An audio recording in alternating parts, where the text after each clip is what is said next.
시대에 저항하라라는 제목으로 잠시 은혜를 나누고자 합니다.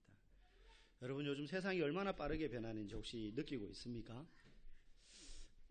이렇게 집에만 있고 이렇게 외부의 어떤 활동을 많이 안 하는 주부나 이런 분들은 사실 또 이제 약간 체감이 더딜 수 있어요. 저는 어디서 참 시대가 빨리 변한다. 더군다나 최근 한 10여 년 동안 그런 느낌을 많이 받았어요. 지금은 스마트폰을 거의 다 씁니다. 그죠? 특별한 업무에 종사하는 사람이나 어르신들 빼고는 대부분 이제 스마트폰을 써요. 근데 스마트폰이 언제쯤 나왔느냐 하면 제가 은혜동산교회 처음 올 때만 해도 다 사람들 뭘 쓰고 있었냐면 폴더폰을 쓰고 있었어요.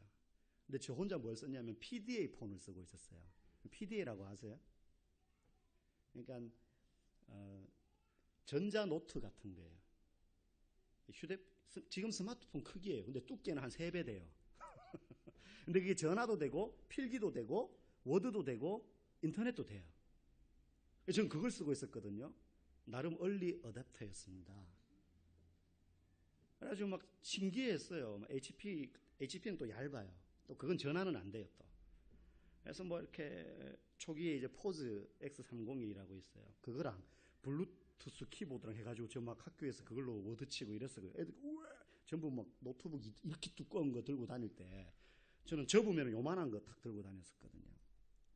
전화도 막 되고 그걸로 전 내비게이션도 그때 했었어요. 그 당시 인터넷이 안 돼도 할 수 있는 내비게이션 앱이 있었기 때문에. 그런데 얼마 안 있다가 무슨 전지전능 무슨 옴니아라고 나오고 뭐 이렇게 뭐 하더니만 스마트폰이란 이름도 없을 때예요. 사람들이 모를 때 3G 폰 뭐 이렇게 하더니만 갑자기 스마트폰 물결이 확 밀려오는데 불과 한 6개월 사이에 제가 느끼기에는 한 1년도 안 되는 사이에 그냥 사람들이 전부 스마트폰 뭐 그러면서 쫙 바뀌더라고요. 안드로이드가 그전에는 무슨 안드로이드 무슨 뭐 이런 말도 모를 때였어요. 사람들이.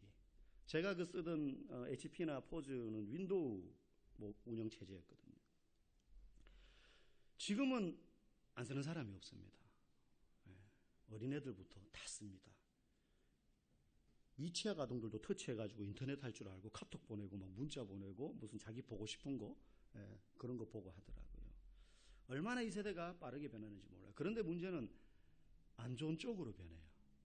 스마트폰도 처음 나올 때는 당연히 문명의 이기로 좋은 의도에서 나왔지만 그 이면에는 어두운 면들이 굉장히 빠르게 발전을 해서 애들이 마음만 먹으면 컴퓨터로는 방화벽이 있고 여러 가지 이렇게 차단되는 과정이 있기 때문에 뭐 성인 사이트라든지 애들이 들어갈 수 없는 그런 사이트나 영상 같은 데 노출이 좀 적은데 요즘은 스마트폰은 그런 규제가 생기는 속도보다 훨씬 빠르게 풀려버려가지고 애들도 그냥 맘만 먹으면 그냥 클릭만 하면 다 들어가요.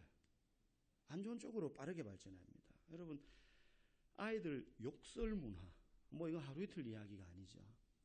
한국교총이라는 단체와 EBS가 합작을 해가지고 아이들의 욕 문화가 어떤가 표본 조사를 한 적이 있었어요. 실험을 했습니다.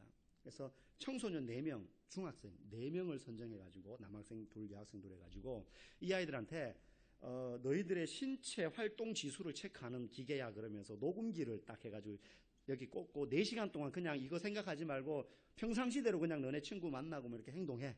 학교 생활하고. 그렇게 하고는 이제 녹음기를 딱 넣어놓고 냈어요. 그래서 4시간을 딱 녹음했거든요. 그리고 나서 그걸 이제 학자들이 박사들 뭐 유아교육 뭐 이런 이제 박사들 쫙 모여가지고 4시간 동안 듣는데 깜짝 놀랄 만한 내용들이 나왔어요. 4시간 동안 녹음을 했는데 4명의 대화를 다 토탈을 해가지고 산출을 하니까 평균 194.3회 욕을 하는 거예요. 한 사람당. 욕을. 이러니까 뭐 4시간 동안 그 정도면 별로 안 맞네 싶죠. 근데 얘들이 뭐 흥분하거나 그런 상태가 아니고 지극히 평화로운 정상적인 상태에서 그렇게 욕을 한 거예요. 이거를 시간당으로 환산하니까 1시간에 49번 욕을 하는 거예요. 이걸 초로 환산하니까요. 몇 초입니까? 75초에 한 번씩 욕을 하는 거예요, 애들이. 그러니까 1분 정도 되는 대화를 하는데 그 사이에 욕을 계속 하는 거예요, 애들이. 여러분, 아이들이 왜 욕을 할까요? 자기의 강함을 과시하기 때문이기도 하고 스트레스와 분노를 표출하는 또 다른 방법이기도 하겠죠. 여러분, 공교육과 가정교육이 붕괴되었다는 것을 우리가 볼 수 있습니다. 둘둘교 편다고 되는 게 아니고 말로 훈계한다고 되는 상태가 아닙니다. 지금 누가 해결할 수 있습니까? 법이나 제도가 해결할 수 있나요? 그럴 것 같아서는 벌써 해결했죠. 교육개혁안이 매년 바뀌잖아요. 그런데도 안 돼요. 어디에 희망이 있느냐? 여러분, 교회에 희망이 있는 줄 믿습니다. 법과 제도로, 가르침과 도덕과 윤리로 되는 것이 아닙니다. 왜냐하면 인간 본성에 있는 죄성과 관련되어 나타난 것들이기 때문에 아무리 좋은 시스템과 아무리 좋은 문명의 이기가 발명되고 수립된다 해도 그걸 사용하는 인간 안에 있는 죄성의 문제 때문에 이것들이 결국은 악한 쪽으로 발전을 하는 거예요. 계속. 좋은 면도 있긴 하지만 어두운 면이 더 빠르게 발전하고 심지어는 교회가 그것들의 구분됨 없이 무분별하게 받아들이는 것도 우리는 보게 됩니다. 세상의 문화에 교회가 흡수되고 딸려가는 것이 아니라 오히려 선한 영향력을 끼쳐야 되는 것이죠. 뭐 따라와라. 우리의 문화 수준이 더 높으니까 우리를 따라와. 그게 아닙니다.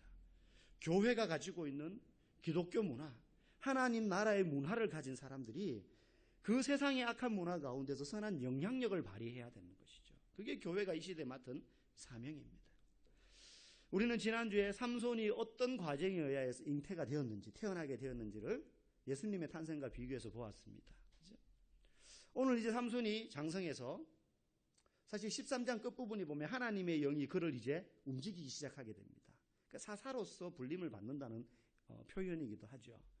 이제 오늘 본문에 보니까 삼손이 결혼하게 되는, 아직 결혼식은 안 했지만 한 여인을 아내로 맞이하려고 하는 과정이 짧게 나왔습니다. 그런데요, 삼손이 결혼하려고 하는 여인이 유대인이 아닌 거예요. 이스라엘 사람이 아닌 거예요. 그래서 그 부모가 마노아, 아버지 마노아와 어머니가 이렇게 말합니다. 네가 할례 받지 아니한 블레셋 사람에게 가서 아내를 맞으려 하느냐? 여기서 할례라는 말은 그저 신체에 어떤 표시를 남기는 의미가 아니고 그런 표시의 의미가 하나님과 내가, 넓게는 하나님과 우리 이스라엘 백성이 언약 관계 안에 있다라는 표시로 아브라함 때부터 행한 것입니다. 전통이기도 하지만 할례 받았다는 의미는 우리는 하나님과의 관계에서 언약 맺은 유일한 백성이기 때문에 하나님의 백성답게 살아야 될 의무가 있음을 몸에 상처로 새기는 표시였어요. 그래서 할례는 그런 종교적인 의미가 강하게 있는 거예요. 영적인 의미가. 그래서 이 삼손의 부모가 삼손 보고 너가 할례 받지 아니한 사람하고 왜 결혼하려고 하느냐라는 말은 네가 왜 우리 민족 아닌 다른 민족하고 결혼하려고 하느냐, 타인종과의 결혼을 반대하는 게 아니라 어떤 의미에서 반대하는 겁니까? 믿음이 다른 사람과 결혼하는 것에 대해서 반대하는 거예요. 그런데 거기에 대해서 삼손의 대답은 뭡니까? 내가 그 여자를 좋아하오니 나를 위하여 그 여자를 데려오소서. 부모한테 부탁하는 거예요. 나를 위해서 그 여자 좀 데려와 주시오. 근데 우리가 3절까지 읽었지만 사실 그 뒤에 7절에 가면요, 삼손의 밑바닥 속에 있는 마음의 동기를 알 수 있어요. 7절 말씀 우리 같이 한번 읽어볼까요? 7절 시작.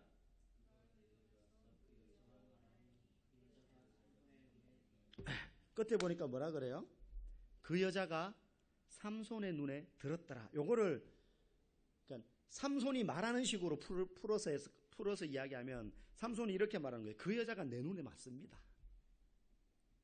삼손 마음에 들었다는 건 그 여자가 내 눈에 맞습니다. 내가 보니까 딱 내 눈에 좋아요. 우리 제 눈에 안경 이런 말 있잖아요. 우리말에도. 남들이 볼 때는 야 너네 둘이 아니야 이러는데 자기들끼리는 그냥 딱 맞는 거예요. 제 눈에 안경 그러잖아요. 형은 왜 우리 누나랑 결혼했어? 또 남동생은 이해를 못해요. 그런데 그 형의 눈에는 제 눈에 안경인 거죠. 내 눈에 딱 맞는 거예요. 그 사람이. 지금 삼손 눈에 그런 거예요. 그런데 문제는 이 삼손의 표현, 그 여자가 내 눈에 딱 맞습니다. 이 말이 굉장히 중요해요. 여러분, 사사시대를 통틀어서 이스라엘의 문제가 뭐냐면 사람들마다 각기 자기 소견에 옳은 대로 행했다는 거예요. 그래서 사사기가 21장 25절로 끝이 나는데 맨 마지막 끝 구절이 이거예요. 그때는 사람들이 각기 자기 소견에 옳은 대로 행했다. 그 말은 내 눈에 안경대로, 내 눈에 보이는 대로, 내가 생각하는 대로 행동했다라는 거예요. 삼손의 그냥 자기 눈에 맞으면 좋은 거예요. 내 생각이 옳다고 생각하면 그게 옳은 게 되어버린 시대. 하나님의 관점에서 세상을 보고 자기 삶을 쳐다보는 게 아니고 내가 볼 때 맞으면 그게 좋은 게 돼버린 시대가 사사기 시대라는 거예요. 삼손의 이 대답 속에 그게 극명하게 드러나요. 부모님이 막 반대하는데, 야, 언약 백성이 아니잖아. 우리하고 이거는 신앙 체계가 다르기 때문에 가치관이 틀리고 삶을 살아가는 태도가 틀리고, 여러분 안 믿는 사람하고 같이 이야기하면요, 그저 표면적인 이야기할 때는 모르지만 깊이 들어가게 되면요 갈등하게 되고 부딪히는 부분이 분명히 나오게 되어 있습니다. 그 얘기를 하고 있는데 삼손이 안 듣는 거예요. 왜? 내 눈에 보기 좋으면 됐죠. 내 눈에 맞으면 되죠. 뭐 믿음이 무슨 상관입니까? 지금 그렇게 이야기하는 거예요. 삼손의 이 선택은 이때 이스라엘의 영적인 상태가 어떤지를 제대로 보여주는 고백입니다. 삼손은 충동적이었습니다. 충동적이었어요. 감각과 그리고 느끼는 감정에 따라서 결정했어요. 보고 느끼는 대로 반응했다는 거예요. 이 여자하고 결혼 실패하고 나중에 들릴라한테도 들어가지 않습니까? 그죠? 여러분 부부싸움 하고 난 다음에도요, 감정에 충실한 사람들은 이게 빨리 해소가 안 돼요. 그래서 아무것도 아닌데 애들한테 불같이 화를 내요. 평소에는 그 정도로 애들한테 화를 낼 일이 아닌데 그때 남편하고 싸워가지고 속이 부글부글 끓어올랐어요. 그러면 애들을 막 이잡듯이 잡는 거죠. 그럼 애들은 당황하는 거죠. 아니 이 정도는 괜찮았는데 엄마가 왜 저러지? 네. 또 이제 감정에 충실하니까 조금 기분 좋은 일이 있으면 어떻습니까? 헤헤 웃으면서 애들한테 갑자기 천사가 됩니다. 애들이 갈피를 못 잡아요. 우리 엄마 도대체 왜 저러나? 네. 기분 좋으면 막 아빠가 뭐 회사에서 좋은 일이 있으면 애들한테 그냥 막 평소에는 비싸서 안 사줘 이랬던 거 그냥 팍 사줍니다. 여러분 마누라한테 이제 바가지 긁힘을 당하는 거죠. 당신 미쳐서 돈이 어딨어 막 이러면서 돈 얼마나 번다고 왜 그렇게 당신만 생색내. 밖에 나가면 막 대인배로 취급받는데 집에서는 보탬이 안 되는 거죠.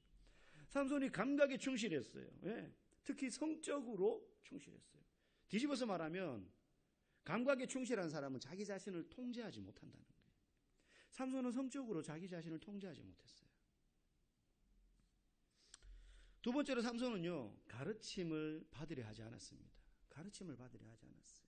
부모의 조언과 권위를 거부했습니다.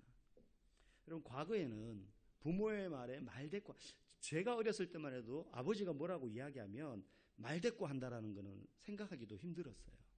뒤에 가서 막 아버지에 대한 분노가 생길지라도 앞에서는 그냥 꾹 잡고 네 이러고 듣는 거예요. 그것보다 더 옛날, 저희 부모님 시대는 어땠습니까? 더 했죠. 결혼하는 것조차도 상대자 결정을 자기가 못하는 경우도 있었어요. 그래서 연애해서 결혼하는 게 아니고 부모들끼리 그냥 당신 딸하고 우리 아들하고 결혼시키자. 그러면 당사자들은 결혼식 하는 날 아니면 약혼하는 날 처음 보고 결혼하고 이런 분들. 제가 아는 목사님 저하고 나이 차이가 한 너댓 살밖에 안 나는 분인데도요. 사모님하고 사모님을 안 지 한 달 만에 결혼식장에서 본 게 세 번째 본 거라 그러더라고요. 그래서 결혼했어요. 셋 낳고 잘 살고 있습니다. 과거만 해도 어떤 권위에 대하여서 불복종하고 불순종하는 것은 굉장히 어려운 일이었습니다. 이 시대 마찬가지였죠. 때리면 맞고 그래야 됐었어요. 그런데 삼손은 무시했어요. 부모의 조언과 권위를. 여러분, 믿음 있는 사람이 어떤 사람인가? 저 사람 믿음 좋아. 어떻게 알 수 있는가? 겸손함을 보면 알 수 있어요. 근데 그 겸손함은 어디에서 드러나나? 주변에 있는 믿음의 동역자들, 나이가 많고 적음과 상관없이, 신앙생활을 오래 했느냐 그렇지 못했느냐와 상관없이 말씀의 권위 앞에 믿음의 동역자들의 말에 순종하고 경청하는 자세, 그걸 보면요, 저 사람 참 믿음 좋다. 믿음 좋은 게 막 믿음으로, 그 믿음으로 다른 사람을 가르치고 훈계하고 이게 믿음 좋은 게 아니라, 그럴 만한 충분한 자리에 있는 사람인데도 불구하고 어린아이의 입술에도 귀 기울이고 하나님의 말씀 앞에 늘 겸손하게 순종하는 사람, 그 사람이 믿음 있는 사람인데, 삼손은 한마디로 충동적이면서 말을 듣지 않는 사람이었습니다. 이렇게 보면 삼손은요, 하나님이 찍어서 세웠지만 인간적인 모습으로 보면 사사로서의 자격으로는 미달인 사람이에요. 그래서 그런지 삼손은 사사의 사역을 채 시작도 하기 전에 벌써 곁길로 나가기 시작합니다. 그럼 하나님 이런 사람을 왜 사사로 세웠을까요? 삼손을 통하여서 드러내고자 하는 하나님의 뜻이 분명히 있다는 거예요. 우리가 삼손의 이야기를 이제 몇 주 살펴볼 거니까 그걸 통해서 우리가 알게 될 것 같습니다. 여러분, 그러면 여기서 살펴볼게요. 그러면 성경은 왜 불신자와의 결혼에 대해서 이렇게 부정적인가? 아니, 부정적인 걸 넘어서서 반대를 할까? 여러분, 출애굽기 34장 15절 16절에 보면 이런 말씀이 나와요. 그 땅의 주민과, 그러니까 가나안 땅에 이제 들어가서 그죠? 그 땅의 주민, 그러니까 여호와를 모르는 사람들이죠. 그 가나안 땅에 있는 7 부족은 그 사람들과 언약을 세우지 말고, 그리고 그들의 딸들을 네 아들들의 아내로 삼지 마라. 결혼하지 마라. 자식들 그 가나안 여자들하고 결혼시키지 마라. 라고 분명히 이야기하고 있습니다. 이거는 타 종교인이어서가 아니라 하나님을 모르는 모든 사람들에게 해당돼요. 무신론자도 마찬가지죠. 그런 의미에서. 그럼 왜 그럴까? 깊이 들어가면 우상숭배와 관련이 있기 때문에 그래요. 우상숭배와. 여러분, 우상숭배가 뭐라 그랬습니까?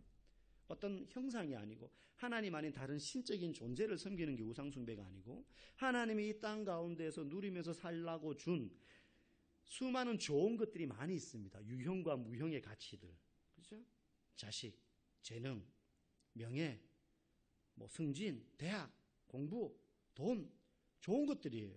그런데 이것들이 하나님보다 더 중요시 되어서 내 삶의 중심부에 자리 잡게 된다면 그 모든 게 우상이라 그랬어요. 자식, 가족 다 마찬가지예요. 여러분, 만일 배우자가 남편이든 아내든 예수를 안 믿어요. 그렇다고 다른 종교에 열심인 사람이 아니고 무신론자예요. 나하고 믿음이 공유가 안 되는 거죠. 그러면 하나님을 내 삶의 중심부에서 주변으로 밀어내는 압력이 생깁니다. 그 사람을 통해서. 무언과 유언의 압력. 여러분, 자, 주말이나 주일이 되면 시댁에 가자 그럽니다. 안 믿는 남편이. 안 믿는 남편이니까 당연히 그런 얘기 할 수 있겠죠. 주말 되면 우리 시골에 좀 갔다 오자. 금요일날 저녁 되면 이미 채비를 서두르는 거죠. 아니면 토요일날 아침부터. 안 믿는 집이어서가 아니라 보통 그럴 때 며느리들은 다 가기 싫어요, 대부분. 믿음과 상관없이 일단은. 그런데 더군다나 나는 주일날 교회 가야 되는데, 예배 드려야 되는데 안 믿는 남편이 가자는 거예요. 여기는 보니까 다 이제 믿는 남편이니까. 그런데 여러분의 과거를 한번 떠올려 보시면서 생각해 보십시오. 한 번씩 갈 수 있죠. 부모님 시댁에 가는 것 자체를 반대한다면 믿음의 여하를 떠나서 그거는 좀 문제가 있다고 할 수 있겠죠. 그런데 만약에 자주, 매달, 매주 그런 요구를 한다. 그러면요, 분명히 갈등이 오게 돼 있습니다. 시댁이 싫어서 갈등이 아니고 믿음의 가치관에 분명히 부딪힘이 오게 되어 있다는 거예요. 그러면 그때 부모님을 찾아뵙는 게 나쁜 건 아니지만, 만약에 내가 거절을 한다면 안 믿는 남편이 뭐라고 이야기하겠습니까? 너는 시부모님보다 예수가 더 중요해? 이런 얘기 나오지 않겠어요? 한 번, 두 번 거절하고 이게 반복되면. 여러분, 이것은요, 상대방이 온전한 믿음을 갖기 전까지는 절대 공유될 수 없는 부분이에요. 부딪힐 수밖에 없어요. 이런 문제들에 대해서 믿지 않는 아내나 남편들로부터, 주로 남편들이죠, 예수님을 내 삶의 중심부에서 밀어내라는 압력을 계속 받게 되는 거예요. 사는 동안 계속해서. 주일날 공부하지 말고 교회 가서 예배 드려라. 엄마는 그렇게 말했어요. 근데 안 믿는 아빠가, 교회 안 나가는 아빠가, 아니 다른 애들은 토요일날에도 학원 가고 보충학습하고 가회하고 그렇게 해가지고 선행학습하고 이러는데 주일날 놀 거 다 놀고 책 한 장 안 보고. 전 그런 의미에서 참 좋은 부모님을 뒀던 것 같아요. 주일날은 공부 못하게 했거든요. 하기도 싫었는데 대놓고 이제 저는 핑계가 생기는 거죠. 주일날 공부하면 안 돼. 근데 믿음 때문에 안 한 게 아니고 이제 공부하기 싫은데 마침 이제 부모님이 그렇게 근거를 제시해 주셨던 거죠.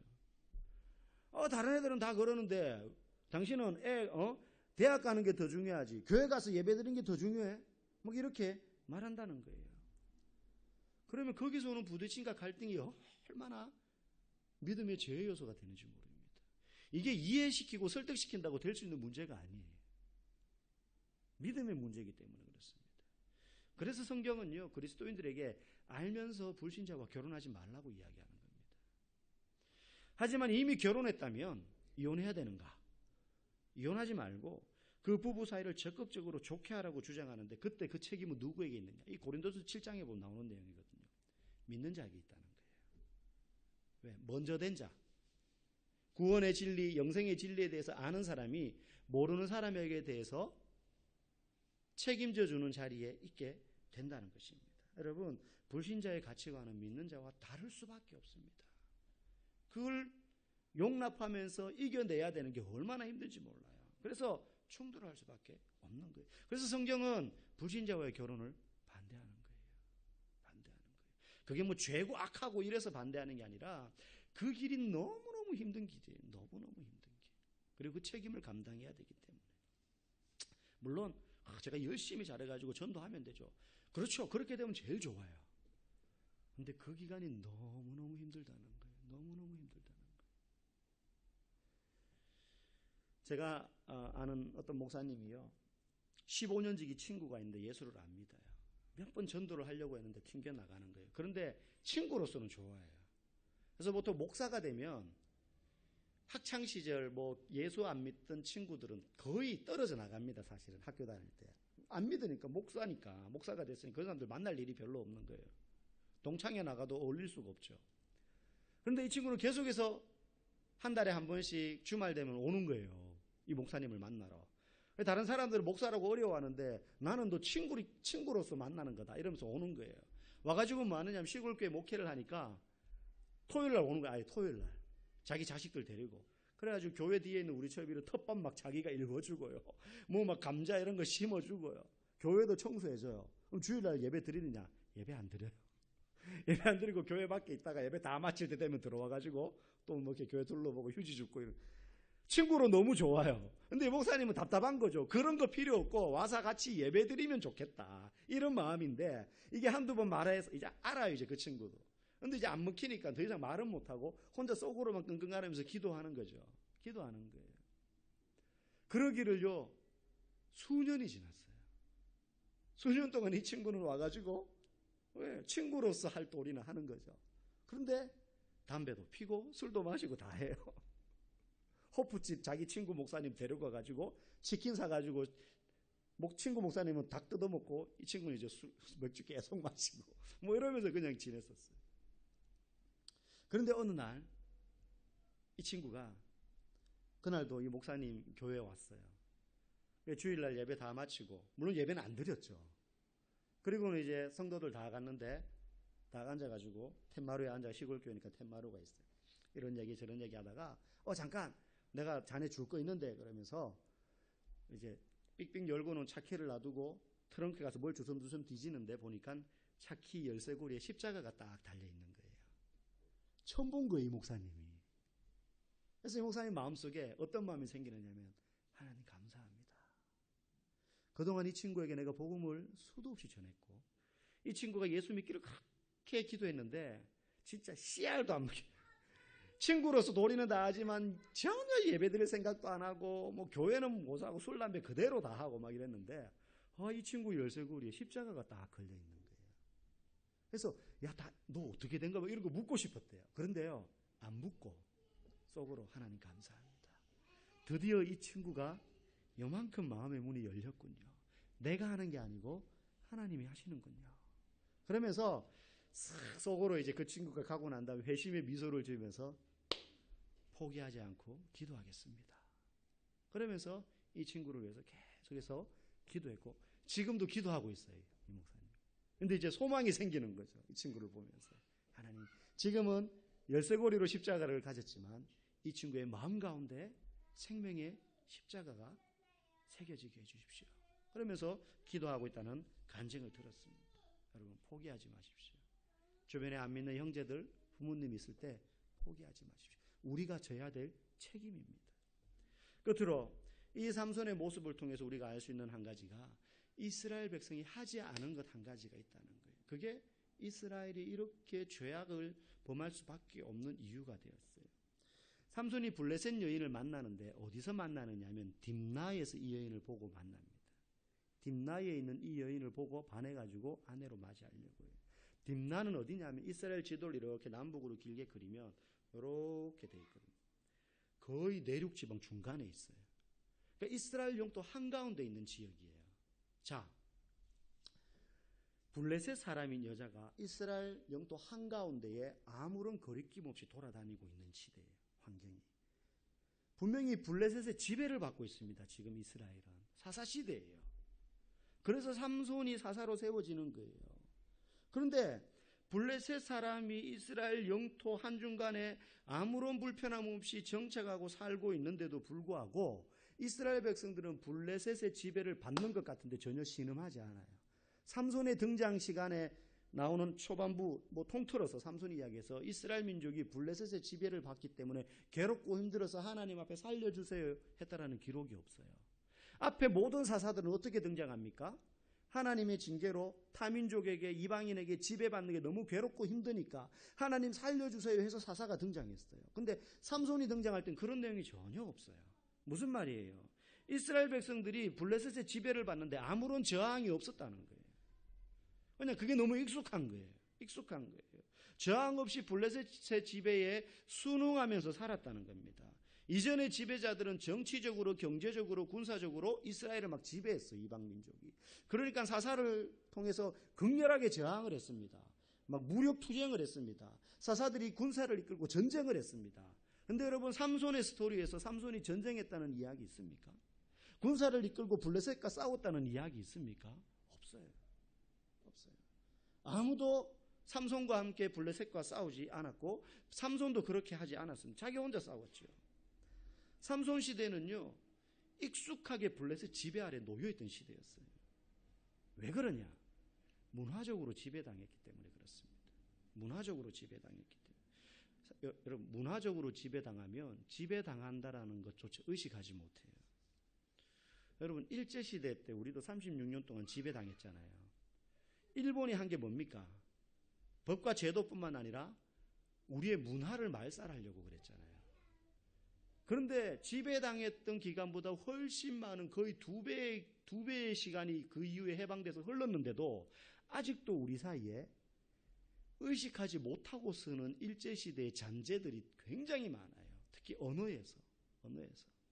저도 한번 찾아봤어요. 찾아보면서 저도 이게 일본말인지 아니면 경상도 사투리인지, 왜냐하면 아무렇지도 않게 저도 예전부터 들었던 말이기 때문에 그래서 인터넷에 막 찾아봤어요.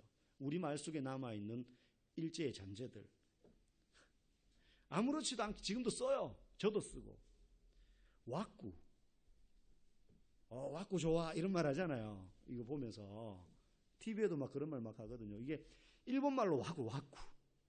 틀, 테두리 이런 뜻이에요. 왁구가. 네. 안 하고 해. 회 좋아하시죠? 안 하고. 안 하고라고 다 쓰여져 있어요. 그게 일본말이에요. 우리말로 붕장어. 근데 붕장어 몰라요. 다 안 하고라 그렇지. 안 하고. 몸빼바지. 저 이거 일본말인지 몰랐어요. 몸빼바지. 일본말로 몸배라고. 몸배. 이게 이제 우리식으로 몸빼 이렇게 된 거죠. 일할 때 입는 바지라는 뜻이래요. 몸배가. 여러분 다대기. 추어탕 먹을 때 다대기 넣잖아요. 다대기. 이게 일본말이에요. 일본말 타타키 양념장이란 뜻이에요. 거기서 다대기로 된 거예요. 우리말을 양념장 하면 되는데 다대기. 그리고 여러분 엄마들 애들한테 잘 쓰는 말 땡깡 부리지 마. 땡깡. 여러분 땡깡은 말 그대로 땡깡 일본말이에요. 이게 무슨 말이냐면 간질, 정신병 이런 뜻이에요. 자식한테 쓸 수 없는 말이에요. 어디 땡깡 부려. 어디 정신병자같이 행동해. 이런 뜻이에요. 애가 막 이렇게 말도 안 되는 요구하면 일본말로 땡깡 부리지 마 이러면 그거는 거의 자식한테 저주 같은 말이에요. 이걸요 너무 자연스럽게 우리가 지금도 쓰는 말. 이거 말고도 굉장히 많더라고요. 무대뽀. 이것도 일본말이더라고요. 무대뽀. 막무가내 이렇게 해야 되는데 막무가내 이런 말 잘 안 쓰고 무대뽀. 그 친구 무대뽀야 막 이런다는 거죠. 여러분 블레셋의 가치, 블레셋의 풍습, 우상들을 너무 자연스럽게 받아들였고 누렸기 때문에 이스라엘이 하나님 앞에 부르짖고 블레셋의 그 지배에서 저항하며 하나님 앞에 탄식하고 부르짖는 게 사라져버렸다는 거예요.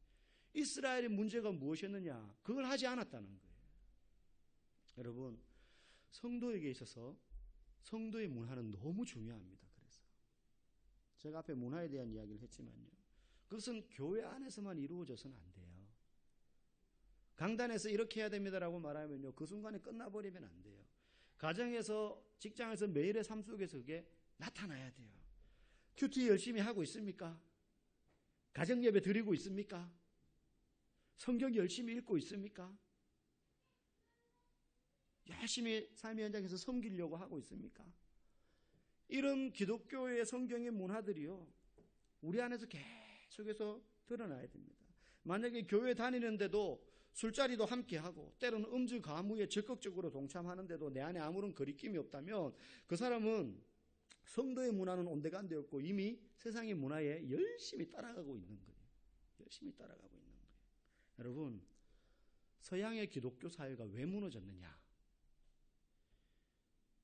더 이상 하나님의 능력과 기적과 은혜 이런 것들은 비이성적이고 초자연적인 것들이어서 현대사회에 맞지 않다고 치부하기 시작했는데 교회에서조차 이걸 시도하기 시작했다는 거예요. 그래서 기독교에서 이 시대의 사람들이 받아들일 만한 것들만 뽑아내기 시작합니다. 성경에서. 그러고 하니까 남는 건요, 기독교는, 성경은 자비와 정의를 실현하는 선한 삶. 그래서 서양의 기독교가 타락하고 난 다음에 힘을 잃어버리고 난 다음에 딱 남고 보니까 윤리와 철학과 도덕으로만 남아버린 거예요. 서양의 기독교는. 그래서 본인들은 기독교인이라고 이야기해요. 난 크리스찬이라고 말해요. 지금 뭐 그렇게 말하는 사람도 적지만. 여러분, 영국에 나는 주일이 되면 교회를 가고 나는 크리스찬이다라고 생각하는 사람이 5%. 5% 미만이면 선교지라고 이야기하거든요. 선교단체에서. 영국이 선교지가 돼버렸어요. 근데 그런 사람들 중에서도 상당수는요, 윤리로서의 기독교, 문화로서의 기독교, 철학으로서의 기독교를 받아들이고 있어요. 그러다 보니까 하나님의 기적은 부정당하고 친히 기록하신 계시인 하나님의 말씀인 성경은 신화 이야기가 되어버렸고 부활을 믿는 사람은 광신도 취급을 받게 되어버렸습니다. 결국 하나님은 그런 모습을 대표하는 삼손을 통해서 오히려 블레셋하고 충돌하게 하십니다. 그래서 삼손의 말로가 좋지 않아요. 삼손은 사사로서 실패한 사사입니다. 여러분, 우리 스스로가 세상의 삶이 불편해져야 돼요. 거북해져야 돼요. 그러면서 거룩한 하나님의 문화가 내 안에서 흘러가야 됩니다. 예배와 큐티, 성경 통독, 기도가 우리 안에서 멀게 느껴지면 안 됩니다. 시도하기 어려워지는 게 되면 안 됩니다. 여러분, 세상의 문화에 순응하지 말고 시대의 문화에 여러분 저항하십시오. 뭘로요? 고집으로 오기로 경험이 아니라 하나님의 말씀으로, 그리고 성령이 우리에게 무엇라고 말씀하시는지를 알고 시대의 문화에 저항하고 자녀들에게 그걸 가르치십시오. 그런 말 쓰면 안 돼라고 이야기하셔야 됩니다. 따끔하게 말해야 됩니다. 그렇게 말해도 6일 동안 학교 다니면서 그걸 계속 들어요. 그래서 부모들이 그런 말 쓰면 안 되고 세상적인 세속적인 가치의 말 쓰면 안 되고 성경의 말, 하나님의 이야기, 이것들을 해야 되는 거예요. 제가 그 성경 2.0 만화를 이제 저희 집에도 가져와서 애들 읽히는데 서진이가 하는 말이 너무 재밌대요. 자기가 이때까지 읽은 만화 중에 두 번째로 재밌대요. 전 첫 번째를 읽기를 바랬는데 첫 번째는 뭐냐? 그러니까 메이플 스토리라고. 그게 뭔지 모르겠는데 집에 하여튼 뭐가 많이 쌓여 있긴 있었어요. 그게 메이플 스토리인가 봐요. 어쨌든 두 번째로 재밌대요. 벌써 2권째를 읽고 있거든요. 이틀 하루 만에 1권 다 읽고 벌써 2권째를 읽고 글자가 되게 많아요. 그게 뭐 다 읽고 있냐? 그러니까 다 읽고 있대요. 그래서 나중에 다 읽고 나면 우리 애들 그 읽은 애들 상대로 성경 퀴즈 대회를 제가 한번 하려고 합니다. 우리 집에. 그래가지고 성적 딱 보고 제가 상벌을 하려고 생각 중. 아직 애들한테 말을 안 했는데, 그리고 우리 안에 이 문화가 교회에서, 가정에서 흘러나가야 됩니다. 저 집은 다르구나. 저 집 애들은 다르구나. 요즘 애들하고는 달라. 말하는 게 다르고, 어른들을 대하는 태도가 다르고, 생각하는 게 다르고, 나중에 알고 보니까 맑은 샘 동산교회 주일학교 아이들이더라. 이렇게 돼야 되는 것이죠. 1303호 아줌마 보니까 맑은 샘 동산교회 다니더라. 알고 보니까 3호래. 뭐 이러면서 그랬구나. 그래서 달랐구나. 우리 안에서 이게 있어야 돼요. 김들이 알고 보니까는 크리스찬이었구나. 그래서 회식 자리에서도 그랬구나. 이게 돼야 되는 거예요. 저와 여러분이 시대에 저항하는 살아있는 그리스도인들 되기를 주님의 이름으로 간절히 축복합니다. 함께 찬양하고 기도하도록 하겠습니다. 주 나의 모습 보내 함께 찬양하고 기도하도록 하겠습니다.